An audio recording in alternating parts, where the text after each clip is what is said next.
పిల్లలకి ఏమి నేర్పాలో తెలుసా? సత్క్రియలు పిల్లలకు నేర్పాలి.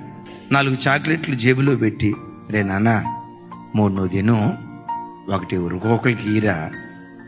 అట్లాంటి దాతృత్వ గుణం పిల్లలకు నేర్పు.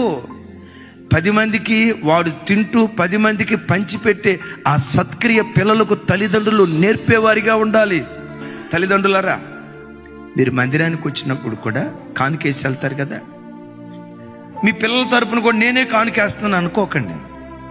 మీ పిల్లలకు కూడా ఎంతో కొంత కానుకిచ్చి, ఆ చిన్న బిడ్డ కూడా తన చేతులతో చిన్నతనం నుంచి దేవునికి కానుక ఇవ్వటం ఆ పిల్లలకు నేర్పాలి. నేనేసే కదన్నా, మరి నీ పిల్లలు నేర్చుకునేది ఎప్పుడు? ఆ స్వభావం పిల్లలు నేర్చుకునేది ఎప్పుడు? చిన్నతనం నుంచి దేవునికి ఇవ్వటం, పరిచర్యకు సహకరించటం, సత్క్రియలు చేయటం, సత్కార్యాలు చేయటం ప్రతి తల్లి తన పిల్లలకు నేర్పేదై ఉండాలి. ఆలస్యంగా వెళ్ళింది స్కూల్కి, మాయ్ ఎందుకు లేటుగా వచ్చావు? ఇప్పుడు టైం ఎంత అవుతుంది? 9. 8:30కు స్కూల్కి రావాలా, ఎందుకు ఆలస్యంగా వచ్చావు? గెట్ అవుట్ అందట. మారు మాట మాట్లాడకుండా అలా బయటికి వెళ్ళిపోబోతుంటే మళ్ళీ పిలిచి, మా ఎడ్రా ఎందుకు లేటుగా వచ్చావు?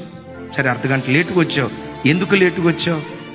టీచర్ నేను వచ్చే మార్గంలో ఒక ముసలాయన మూర్ఛలి రోడ్డు మీద పడిపోయి టీచర్.